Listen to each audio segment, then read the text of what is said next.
Well, I'm joined by Gary Knight. I reached out to Gary Knight last week, and he was generous enough to donate some time to get together with me. So, why don't you tell the audience who you are, what you do, and I know you as the intense gains guy, but how do you identify yourself?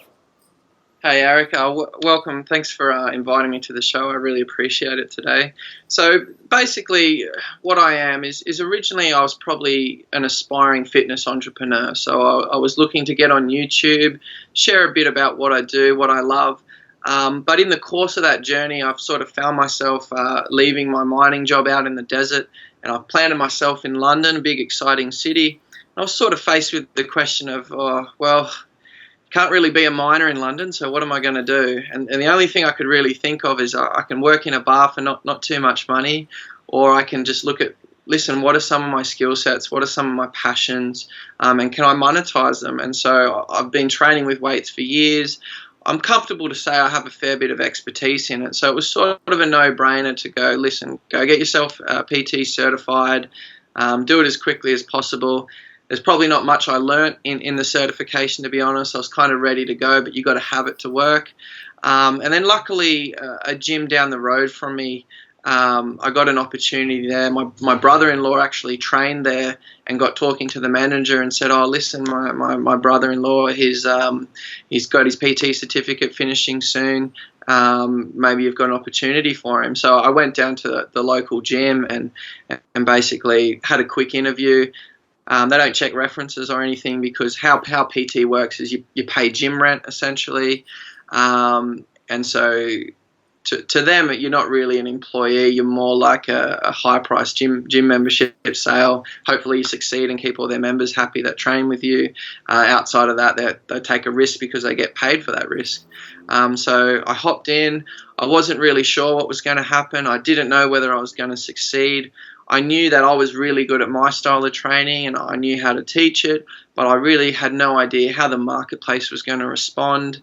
And so it was a little bit frightening at first, but I was sort of lucky that within my first 2 weeks, I'd had sort of 7 clients sign up under my belt, and sort of that big inrush at the start's really good as a confidence booster. So I was kind of like, oh, this is good. Like, I can do this. I'm capable of this. I can convince someone that I know my stuff and that I can look after their body and take care of them. So those kind of initial wins fed into my confidence very, very strong.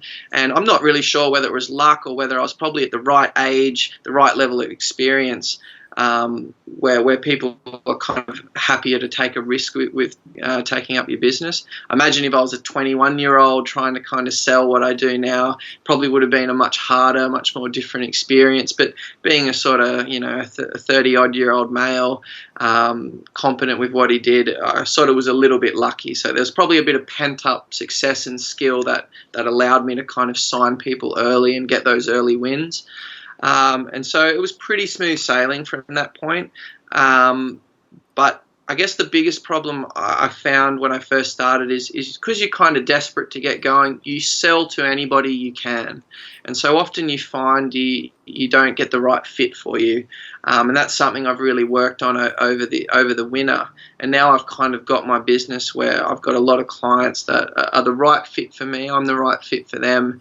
And the money's improved extraordinarily in terms of you've got clients that see you a lot more often, but you're not managing as many people to kind of get that money or panicked about selling, which is a much better place to basically do work.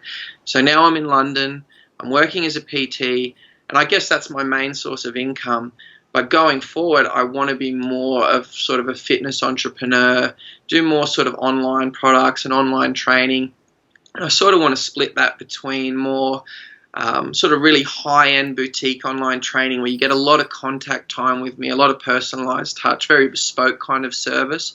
And then I also want to have those kind of more passive products where people can access you for a more affordable price. If they're confident to guide themselves and don't encounter too many problems, there's an option there for them. And that's kind of how you leverage your time and leverage your skill set. So I'm a PT. I specialize in a minimalist form of training.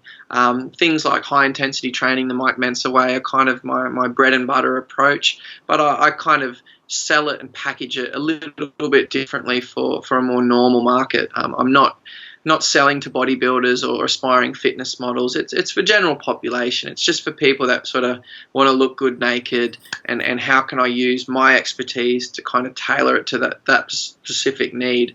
And fortunately, when you kind of train people and kind of trick them into training much harder than they would by themselves, their goals come very, very quickly. So I often say to people, especially to the girls, like, your ability to put on muscle's not that good, but if we train you like a bodybuilder, we shoot for the stars, we'll land on the clouds, sort of thing. So it works quite well when you can convince a normal person that maybe, doing silly little exercises on the gym floor or being on the treadmill's not the best way, and you can kind of lull them into this world of heavy lifting.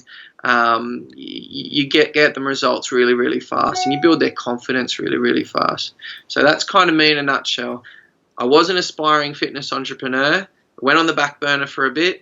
I came to London, forced me into one-to-one, discovered I love it, love selling, very good at my job, get a lot of enjoyment from my job. But now that I'm sort of set up and established now, I need to kind of revisit those earlier aspirations, because that way I'm going to reach a lot more people and build a bit more of a legacy with high-intensity training or minimalist approaches to exercise. Yeah. So how do you feel that your impact on the fitness industry, like how are you, we spoke before the show about humanity and honesty in your approach. Is that something that is a through line with how you want your impact to be, or how would you describe where you see the industry right now and how you want it to change? Yeah, okay. So I find, my tagline at the moment when I'm sort of selling in comp sessions is I teach human beings to tell the truth. That can sound like a little bit of a sort of high and mighty, sort of very moralizing term, but I do very strongly believe in that concept. So the biggest problem I see in the fitness industry is it's just full of so much misinformation. A lot of basic skills are kind of ignored and lost, and there's a lot of signaling in the industry. So one of the biggest problems I see when I especially walk into a weights room is just there's a lot of heaving of weights. There's a lot of pushing things fast and trying to be athletic. And one of the problems when you try to lift with sort of extreme speed and you use a lot of body English to kind of do cheat curls or cheat presses and things like that, your ability to quantify what you're doing really drops to zero. It's very hard to kind of establish, is this working? Is one rep the same from the other? Am I better than last week? When you lift without sort of any kind of control or without good form, all of those things that a part of good accounting are really lost. It's kind of like trying to run an economy with bad money or with bad fiat currency. So I'm kind of like a gold standard approach. I find a way, two things I try to achieve, especially with like a comp session. I teach people to lift slow and control with a controlled cadence, and that might be something like push the weight in 2 seconds, lower it in 4 seconds. And I teach you to kind of do that as close as you can on each rep from week to week and within the set. And then the other thing is I teach you to really push yourself to the point where you can't do that exercise anymore with good form. And I describe that as kind of form failure. So usually beginners, their form goes bad before they're really exhausted. But what you always want to pull someone up before they put their body in a compromised position. So if I can teach someone to lift with slow, controlled, consistent reps, go to the point of muscular failure or form failure, I can measure you. So that's what I'm trying to do. So when I talk about I teach you to tell the truth, by sort of having this approach of controlled reps and failure, I'm very good at measuring what you're capable of, and I can count on those measurements over a long period of time. Because I can measure you, because I keep very good logbooks about your performance, it's very easy for me to spot trends, whether things are going well, going bad. And it's also good for due diligence. So when I have clients, I mean, they're very accustomed to the fact that, listen, they're under pressure. They did this last week, and they need to step up this week if they want to keep things moving in the right direction. They know what I expect from them in terms of good quality reps, and they know I want them to push past last week. So every moment with me is essentially I'm trying to capture your personal best. So that's what I do for clients. That's what I do for myself and for my loved ones, you know what I mean? So establish the truth about what someone's capable of with good measurement and good form, keeps them safe, works the muscle effectively, and then track it up And if it's moving forward, if it's moving up, and I'm measuring it honestly, and you're lifting honestly, it's very easy to go from A to B. It's so simple that it's weird that this isn't common thinking. But when you go into gyms today, a lot of heaving, a lot of jerking, a lot of signaling, a lot of loud, gruff sort of noises. But not a lot of, I think just kind of basic metrics, really basic bread and butter recording about what you're doing and how you're lifting. And not a lot of progress either. If you look into the average gym, there's not really that much progress being made. There's a lot of noise and heaving and peacocking, but there's not a whole lot of progress, is what I've seen. So what do you feel like is beyond their biggest stuff? Like, you can see it. You see their stumbling blocks. You see what they're struggling with. What do you have the ability to do that makes it so, like, how did you get this so simple approach? Like, how did you come about identifying this simple approach, and how do you share it with people in a way that they won't fight you on it? Because the conventional thinking is, I'm just going to keep fighting this until it works. I'm going to keep swinging this hammer against this nail until it works. How do you identify their biggest stumbling blocks and then help them overcome them with your unconventional approach, which we both know is logical, but it's unconventional? Absolutely. Teaching a human being to tell the truth is very expensive, but it's very profitable. So basically, my job, say when I see someone for the first time, they're doing a comp session, I'm kind of on display trying to show them as quickly as I can everything I do and unpack everything I do into this small window of time. I kind of explain those two things like I just did to you before in the previous question. We're going to go to failure, and we're going to lift with slow, controlled form. I kind of explained that all at the start, but what I need to do in that session is very, very quickly get them to experience that kinesthetically. I have to teach them that it's a sensation in the body. It's something biological we're searching for. The reps and the sets on the page or in your log sheet or in your program, they're proxies, but we're trying to discover something biological about you, which is this point that hard work replaces long work. And when you work out really, really hard, your muscles get pulled up early. They just literally cut out. And when you go to that, you feel it. I watch clients turn, bright red, beads of sweat drop off their head, and they're 2 sets into their workout. But getting a normie, getting someone new to the weights room to kind of do that, that's really an important skill in terms of just sales, but also teaching someone how to lift properly. So it's taken a little bit of time and a little bit of strategy to kind of work that out. But I guess the best way I might explain it, if you give me a little bit of lead, I might describe kind of how I do my perfect comp session. So this is something that would be very valuable for personal trainers that are maybe new to the industry. When I was doing some of the prep induction days with the gym I work with, they're very good with sort of preparing you before you start work and giving you a bit of explanation about sales. And one of the things that really stuck out for me is they said 80% of sales is delivering a great comp session.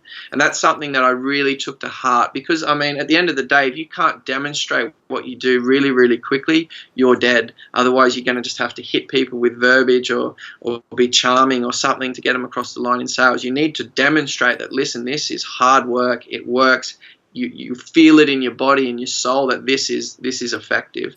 So when I deliver a comp session, it's taken a little bit of time to perfect it, but basically it's kind of like telling a story that there's a beginning, a middle, and an end, and you should be kind of articulating your basic premises and ideas at every step along the way and building them up so that by the very sort of last set they do with you, it becomes kind of like a big sort of statement about hard work replaces long work. And that's something I'll say several times during a comp session. So I get you in for a comp session, I give you a little bit of the rhetoric and the talk and talk about your goals and all the usual things you do with rapport and things like that for sales. But then when I get you in the weight room, I follow pretty much the same order every time. So I start with something like a row for the back. And the reason I do that is I used to start with chest exercises, but I find that most people, especially women, are very uncoordinated with chest exercises. It's not one of their natural strengths. So I hit people with the row machine, and so this is just like a machine row. So I get them on there, I demonstrate how to do it, pull back in 2, squeeze for 2, release in 4, and I just push them to the point where, they'll get to a point where they just can't get the handles right back. But I don't kind of force the issue. I let them just kind of go to their natural limit, not go too hard. And so can you feel how, you got to the point where it's a little bit hard, you couldn't pull it back in the right amount of time.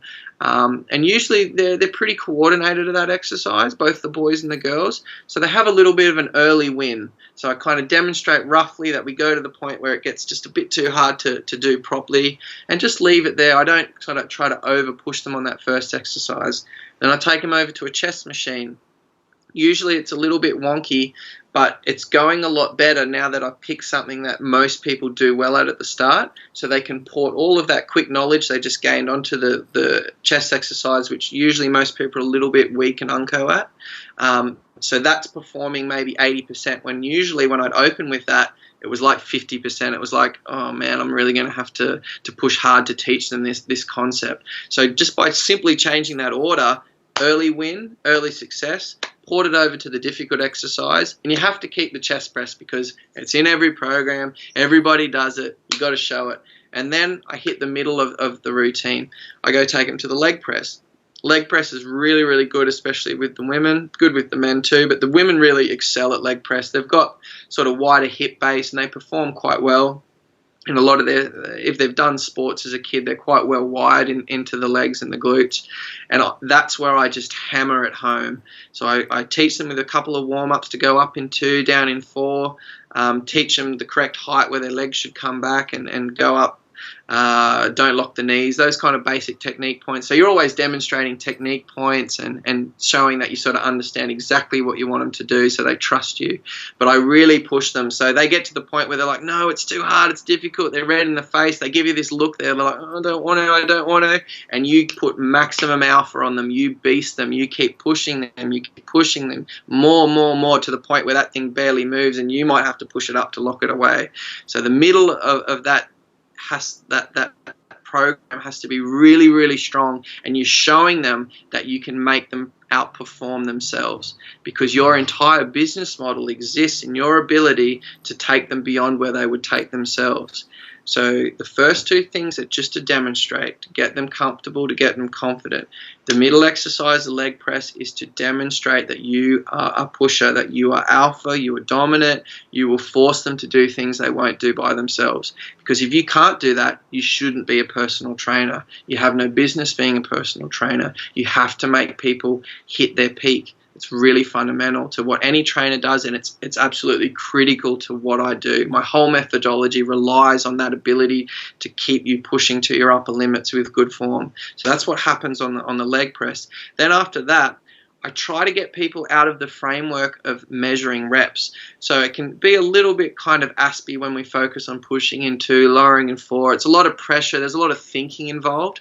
So because we've just done a leg press, they're usually a little bit foggy-brained, a little bit sore. I take them over to the hyperextension. So with the hyperextension, I use that to demonstrate training the body statically. So when you hold your body out at sort of 30 degrees on the hyperextension, you're basically working the entire posterior chain, and I sort of explain exactly that. You're going to work the entire posterior chain, and I'm going to teach you that what we're looking for is not necessarily an arbitrary amount of sets and reps. It's really this biological limit where your muscles give out and you can't perform anymore. So I'm going to put a barbell in your hands. You're going to hold in a nice neutral position with your spine, head in a nice neutral position, and I'm going to count you on the clock. So here I basically got to get the weight right, that they kind of fail between 40 and 60 seconds, and it's just a perfect way to reiterate another way of thinking about failure. It's not the sets or the reps. They're a way of measuring, a proxy measurement of something biological we're looking for, and that's failure. So you load the girls up with maybe 25, 30 kilos, a little bit heavier than maybe they should, get them to get into position, take the strain, and then it's on. You can see the panic set in. They're really struggling against it. They don't have to worry about going up and down or doing 2-4 or any of the complicated stuff when it comes to repping properly. They just have to hold and fight on, hold on for dear life. And it's kind of a natural instinct to like hold on, it's kind of like trying to hold onto a tree branch or something. Don't fall, don't fall, don't fall. So it kind of stimulates their natural reaction to hold their position, and they'll just take that set to, maybe 45 seconds, 50 seconds, and then they're like, oh, I gotta go, gotta drop. And they stand up red-faced, and they've really understood that it's not the sets and reps, it's this point where you're just absolutely hammered, you're absolutely fatigued. And that's kind of what I've been explaining from the start and midway through. We're trying to hit these really hard stresses because what muscle growth is it's a response to a threat in the environment. So if you don't threaten your body with these really demanding loads that push you to full fatigue, the response will be muted. So my approach isn't about gently courting muscle growth. It's not about small little jumps. It's about what's the biggest leap we can make. And that's failure. So I'm basically saying to you, I want to threaten your body in a very small window of time, deliver the maximum dosage so that all those kind of adaptive responses are signaled in the body. And then we're just waiting for you to fully recover. So that when you come in next time and do it all again, instead of holding that 30 kilo dumbbell for 40 seconds on the hyperextension, you might hold it for 50 seconds. You might go really good and hit it for a minute, and then we're ready to go up and wait. So kind of just demonstrating that's how we trigger the body to respond really, really quickly, and we're looking for something biological is what that exercise is about. And then to finish, I take them downstairs, and it's all about abs. So I hit their core really, really hard, and this is what I talk about storytelling. So I've sort of shown you beginning is to instruct, build a little bit of confidence. The middle's to beast them. I use the fourth exercise to kind of teach a different way of thinking about what we're looking for and kind of explain muscle growth and the stimulus response aspect of training. And then at the very end, it's got to just reiterate everything you've just done and really pound them. So I do this combo with abs, which I probably wouldn't do in a regular program, but it's a really good way to ensure that I kinesthetically teach training to failure in a very, very quick way. So I get them on the Roman chair. I get them to do knee raises. They lift in 2, hold for 2, down for 2, all the way to failure. I get them to stand up and say, have 5 deep breaths. I casually walk over and grab a sandbag. Based on how strong they are, I'll grab the right one, and then I say, today you're going to be a human shelf. So they get a little bit confused. They're like, a human shelf? And I'm like, yes, put your knees up. Put their knees up, and I put the sandbag on their knees. And so basically they're now faced with, they've just done a set to failure, going up and down with conventional reps. Now they're going to have to hold this sandbag with their knees up for a certain amount of time. And I'll usually just be cheeky, a bit humorous, and I'll say, listen, hold it long enough that you don't embarrass yourself. So they got to figure out what that is. And so they'll go red-faced, they'll hold this thing up, you watch their knees start to give up, and you'll be like, keep it up, don't let it slip. And eventually it'll get low enough that the sandbag falls off. And then they think the set's over, but it's not over. I have a mat standing by, and I go into a plank. So we put them into a plank straight away, and I say, this is your final exercise. I want you to push really, really hard. I want you to get north of 40 seconds, preferably a minute if you can. This is your final set, so give me everything you got. Nice and still, nice and poised. Breathe early while you can. You're in for a long ride. So this final kind of crescendo at the very end of my workout, it's deliberate, it's tactical. I'm trying to really show you what failure is, what going to your limit is, and what that feels like. So you've got the knee raises, the knee hold, and then the plank to just absolutely wipe out the midsection at the very end, so that when they finish that set, they're collapsed on the ground, they're breathing heavy. They haven't realized it, but they've only done like 6 working sets in about 25 minutes, and they've never worked out like that before in their life. So when I take them to sit down and kind of do the debrief and the sales pitch, I can just sort of say to them, listen, it's pretty obvious to me you've never worked hard in your life. I just showed you that hard work replaces long work. And honestly, once I've done that, if the person can afford me, they're probably going to be my client after that, because I've just demonstrated everything I said has now transpired in that comp session. I've proven that it's not just rhetoric. I've said, look, I mean, in 6 sets, I've annihilated you. You're dripping in sweat. Your heart's absolutely pounding. Now, some of these girls, I mean, they'll go to core classes where they do half an hour on their core, and in about a 3-minute window, I've done something far harder than any of those classes has ever been. So when you can show that your talk matches your methodology, and it's a kinesthetic feeling where they're just literally exhausted after their time with you in such a short window, the sales is it's really just about affordability after that, to be honest. Yeah. So that's how you deliver a great comp session in my style of training. Yeah, that was tremendous. It just reminds me of the way you do anything is the way you do everything. And you clearly measure everything in your workouts. So of course you measured this in your sales presentation. You just gave a tremendous demonstration both to us as how you would go about selling, you know, a high ticket personal training service. So thank you for that. That was an incredible demonstration, and it speaks volumes for how you carry out your business. So, you know, how do you personally structure your days? Like, how do you what you do is often different than how you would train a client, being an advanced trainer. So how do you structure your days? Well, basically, I guess it's a bit of trial and error at the moment. I'm not even 6 months into PT, I don't think now. Or I might be about the 6-month mark, which is such a short period of time. But it's gone very fast, and it's gone very successfully so far. So when it comes to structuring my day, I mean, I guess it's a work in process is the best way I can describe it. But in general, obviously where you can book clients and block clients is going to determine a big aspect of how your day runs.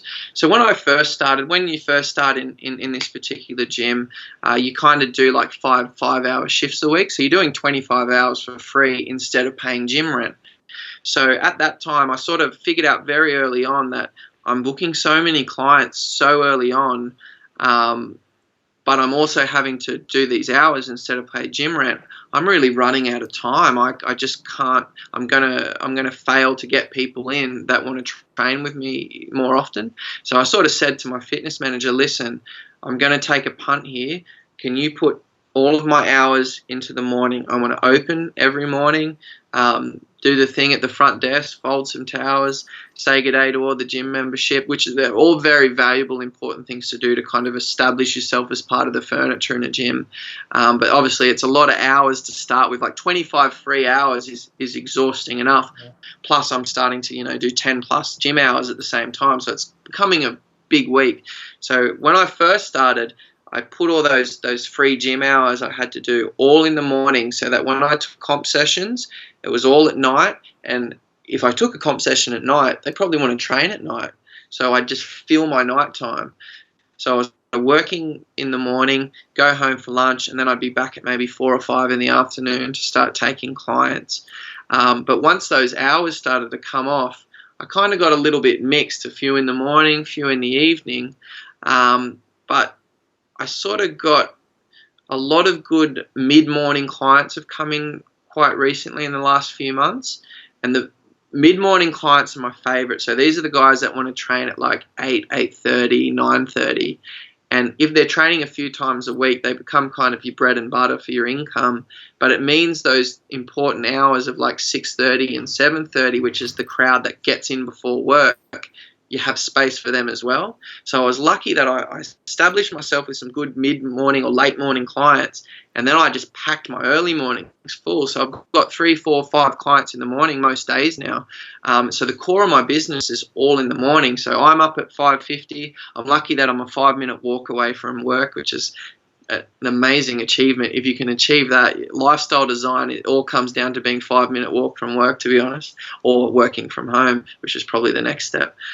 So everything's mornings for me at the moment, and my afternoon clientele can kind of vary. So on Monday and Tuesday, like last night, I did like 4 or 5 in a row, and I'm at the point now that just to fit new business in, I've had to compress even booking people into 45-minute slots for half-hour workouts. I used to kind of work people out in maybe half an hour, 40 minutes, but I'd book on the hour just to give myself a little bit of downtime and space. But the demand's so high with the January rush that I'm just having to be like, listen, you have to be on time. You have to be, on the 15 minutes when I say be there, because otherwise, I mean, we'll always fit the workout in because it's a very efficient way of working out.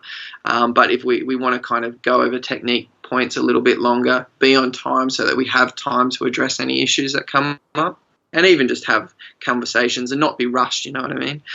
So Mondays and Tuesdays now are like, it's such a big day. I'm doing like 4 or 5 in the morning and then 4 or 5 at night. So that becomes like a 10-hour day. And you try to get a nap in the middle of the day. But by the end of the week, the afternoon sessions peter off a little bit, which I like. The morning stays pretty strong. And so my day on a worst case scenario is a little bit of a break for lunch. But best case is a bit of work in the morning, nice long stretch in the middle of the day to work on other things like your business stuff, or for me, I like to play music and things like that, so I just work on those things, and then come in for the afternoon shift. And luckily, it's sometimes heavy for me, but sometimes quite light, which is good. So you just come in for like 1 or 2 clients and then head back home. So, I mean, what I would want in the future is to be maybe morning only. Just train in the morning and then no afternoon clients. Book out, fully max out the morning, and then for making up that income, be from passive sources, from your business, things like that. So I enjoy getting up early because at the moment, to be honest, working a split shift in your day, it puts you last. Your training, your health, your fitness goals, they kind of go on the back burner a little bit because you're awake for such a big stretch of time. Sometimes I'm finishing at like 9:30, 10 at night. And these are pretty normal things for a one-to-one PT. You sort of get to the point where you have to pick an amount of money that you're happy with and don't be too greedy, because when you get too greedy, trying to sort of make a lot more income, you end up burning yourself out and offering a lower sort of quality to your clients as well. So I'm kind of at that point where, listen, steady. I kind of only try to book people that are pretty keen, like 2 or 3 times a week. I don't offer the once per week sessions like I used to in the past, so that I'm focusing on quality sort of over quantity, if that makes sense. Because my days it is tiring. So I'm not going to lie to any inspiring PT out there. It might seem on paper like, oh, you've got this big stretch of time to do whatever you like in the day, but sometimes you actually need to kind of just relax because you are working so hard. And a PT hour is not the same as a normal job. When you're engaging with people one-to-one, you need to be full focused.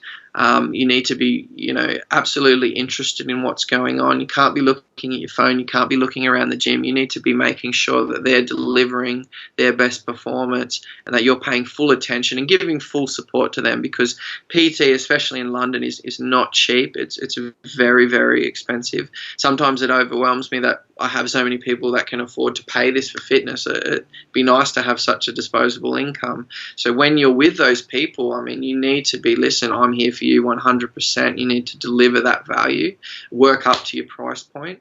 And I find that when you try to book too much time and sort of push north of 20 sessions a week, I just don't think you can really deliver your best self to those people. And if you string too many bad moments where you're visibly tired and not really paying full attention, you're going to lose clients. They're not going to sign up again because you just didn't perform. So it's riding that wave of about 20 sessions a week is the max. So you want 15 to 20 hours a week.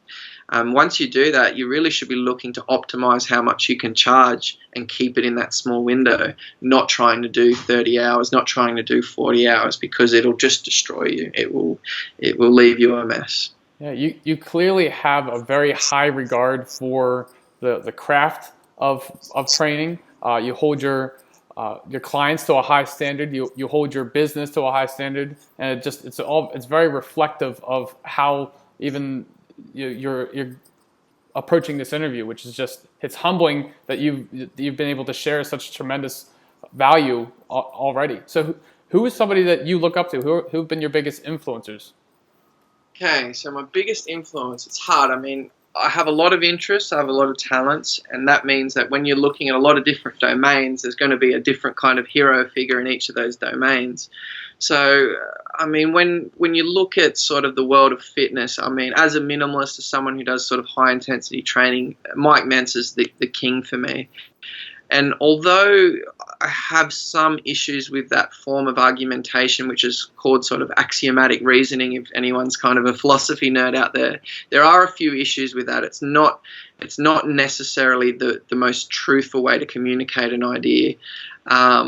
He's still, I think, someone who had very good intuition for how a human body works, and he was very, very good at kind of explaining and telling a story and a theory about how those things work. But at the time, he probably didn't have access to the scientific literature that he would need to maybe make the claims he did. And that's where guys like sort of Doug McGuff, who teamed up with John Little to write Body by Science, that's what I consider more truth statements. That's where they've use this kind of framework of Mike Mentz's to look at the human body and go out and find the studies that kind of confirm the theory and really send it home with proper accounting, with proper science, with proper falsification. So I really look at, Mike Mentz for, I guess, the inspiration behind what I do. I really look up to guys like sort of Drew Bay, Doug McGuff, who I think have really delved into the finer details of the human body and all the nerdy stuff. Now, all of that stuff's not that handy for Gen Pop, but it's definitely handy for someone like me who's grabbing all these wonderful kernels of knowledge and trying to find a way to articulate them in practice. So guys like Drew and Doug McGuff are definitely sort of, small heroes of mine when it comes to just how they talk about high intensity training and the knowledge and things like that. But then also in fitness, it's kind of the business guys. So when you look at sort of the last 5 years, I mean, the growth of fitness YouTubers has just been absolutely exponential. And there's just all these amazing guys. They don't necessarily train the way I think's ideal, but how they run their business, how they show their personality, how they design their lives, I think so inspirational. I mean, I was a big fan of guys that are even younger than me, guys like Jeff Said and Matt Ogus. And there's a few others whose names I can't remember. There's Elliot Hulse, I think, is one of them. All these guys, you know them all. They're all pretty big and famous. And like when I went to the Mr. Olympia in 2014, I mean, all these guys have got their own booths. They're selling merchandise. They're having the time of their lives. All these people look up to them and want a photo with them. And they're just giving such a good contribution to fitness and getting rewarded for it. So these aren't guys that have to work normie jobs. They don't have to go and do things they hate doing for money. They get to do exactly what they love for a really good price. They probably get their flights paid for to travel around the country and do all these fitness expos. And when I look at, young, especially the guys much younger than me doing these things, and I look at that and I just go, that's exactly how you run a life. That's exactly how you make a happy human being, where their passion and their economics are just wonderfully overlapping in a Venn diagram. So when I first sort of saw these guys, I mean, I was not of the generation that grew up with YouTube and online entrepreneurship, but I sort of caught the tail end of it, and I'll probably join it properly within the next year or two. So I look at those kind of guys, the small heroes that kind of, they're not the best fitness pro in the world or anything. They're just cool guys with a buff body and a good personality, sharing good quality information, and look at the lives they get to live. That's how living's done, not going to a job where you work just hard enough not to get fired and they pay you just enough not to leave. So that's something I definitely made a mistake with early in my life. Is although when I was working in the mining industry, it's quite a good environment. It's a good, gruff environment. You work with real men's men, so you can imagine the conversations we have down there in the underground are quite robust, and it's quite a lot more fun than an office. But even then, you're kind of giving up your body and your health a little bit to make really big money,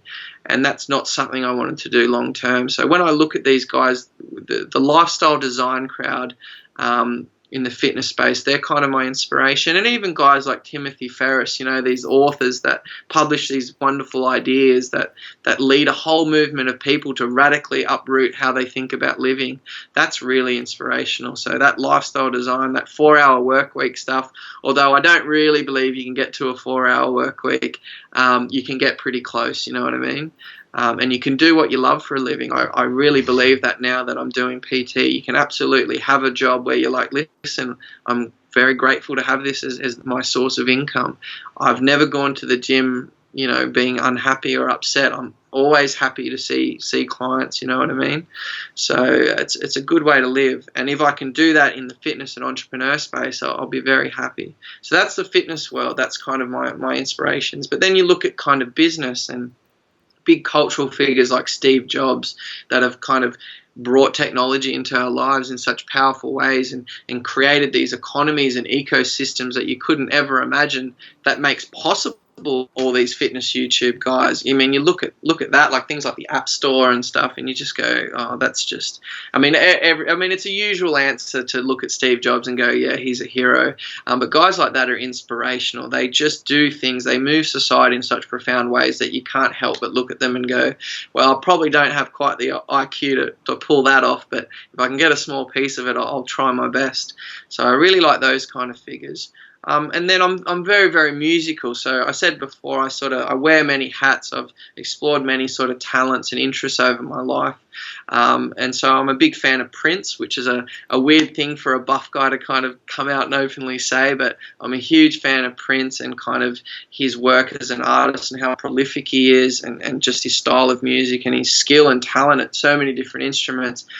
So when you don't see me on YouTube, when you don't see me at the gym, I'm at home playing with synthesizers and guitars and basses and just kind of screwing around a little bit. Part of me kind of would love to be a rock star too, but maybe getting a little bit old, I might have to end up being like an EDM dance producer or something like that, where you can hire a pretty young girl to sing the songs for you, because I'm not looking like a young spring chicken anymore, but I'll try my best with the music in any free time I have. And then kind of the next thing I have an interest is kind of like philosophy. And that's when I get pretty aspy and nerdy.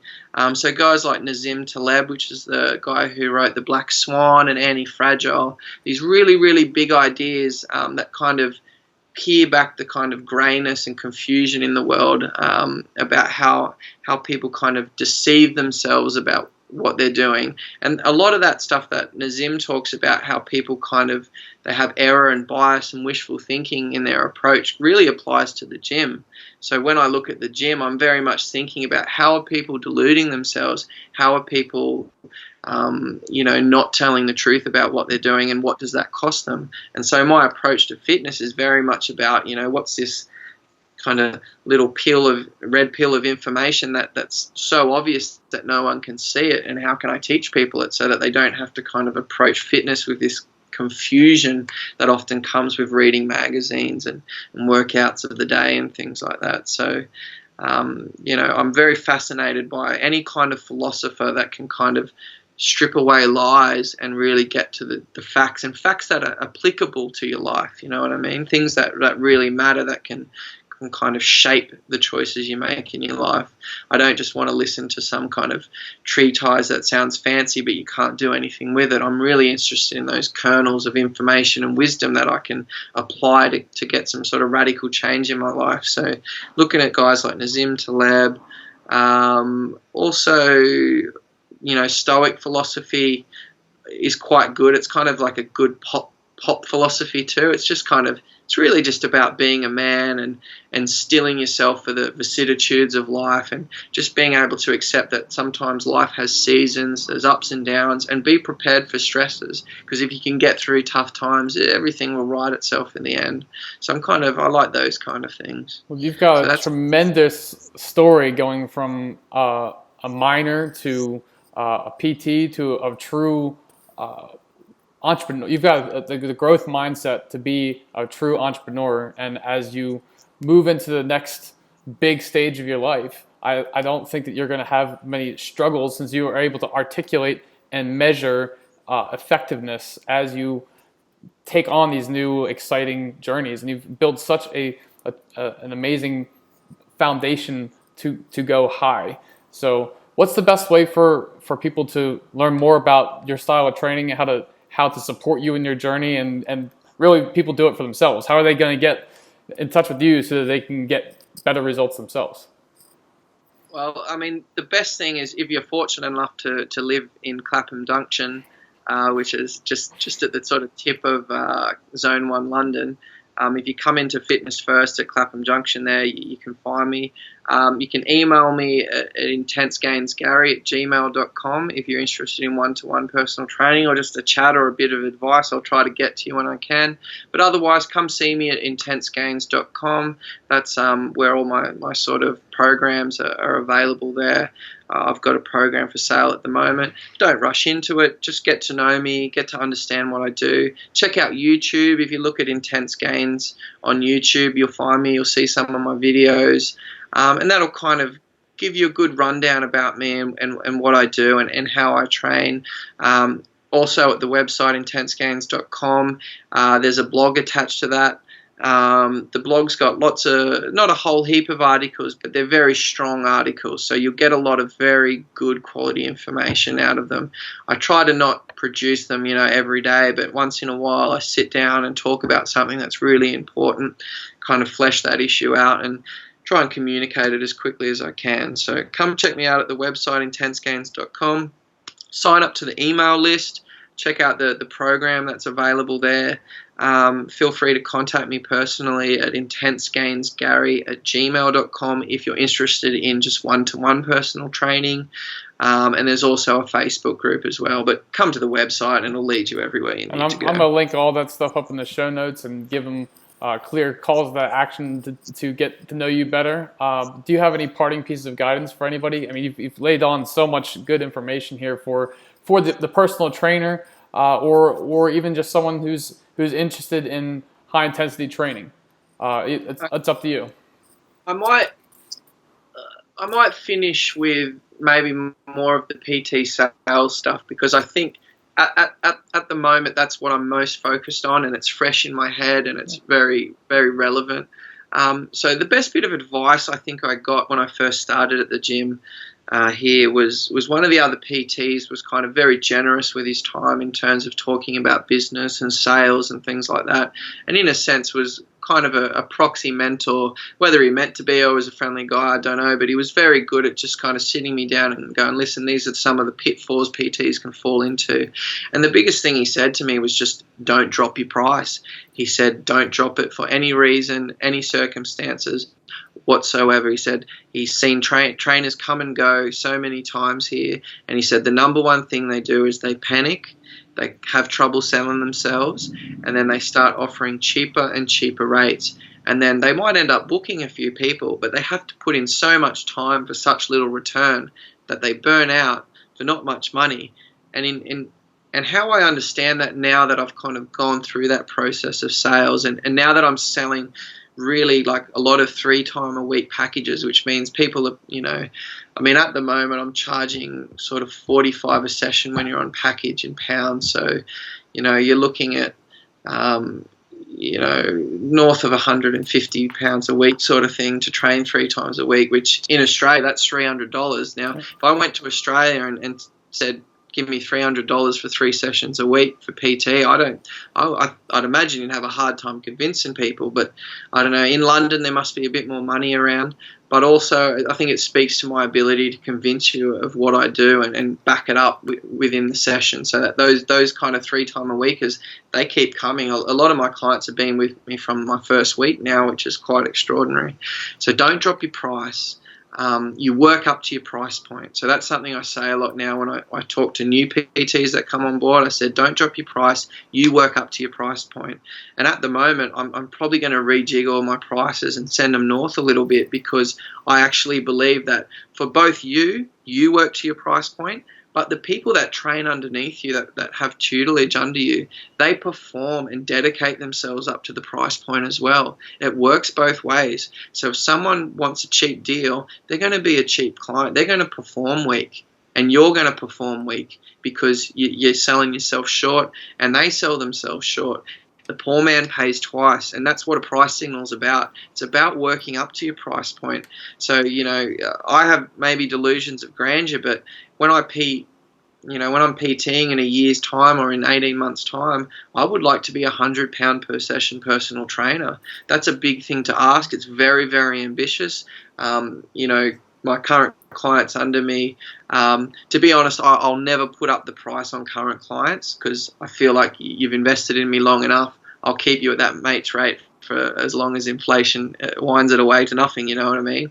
But with new clients and things like that, I'm aiming to be very expensive, and I'm aiming to perform up to that. I'm offering to give you multiples of value above that price point. Because that's how it's done. That's how good entrepreneurship's done. That's how good business is done. So say we look at the computing world. This is why I love Apple and Steve Jobs, is you look at an Apple computer and, you know, they just make a beautiful product. It's very simple, it does its job, and because it's beautiful and a simple architecture, they can charge way too much. You know, the prices are just extraordinarily high compared to often PCs that are twice as fast. But the value's there, because values, it's not just the processing speed, it's about how everything comes together to give that user experience. And I like to take that idea to my PT. I want to give you a bespoke service. I want to give you my very best. I want to take care of you. I'm going to charge you up the yin yang for it. But guess what? If you come to that price point with me, you're going to get more value than you did at half the price. You know what I mean? It's going to unlock something in you and in me that produces the best results. So don't drop your price. Perform up to your price point. Put your prices up and keep stepping up your performance to that goal. Wow. And you just gave us how to build a 6-figure personal training business, how you are doing it, and how you're going to scale your time, and how to fix your mindset. You've just delivered so much value here. So I want to acknowledge you for really over delivering here. So I look forward to supporting you in your continued growth, both as a business person and as, you know, in making your mark on the industry, because you're just delivering so much value that I appreciate. So thank you very much. No worries, Eric. Pleasure. Thank you for having me, and hopefully in a year's time I can tell you that my price is as high as I hoped it would be.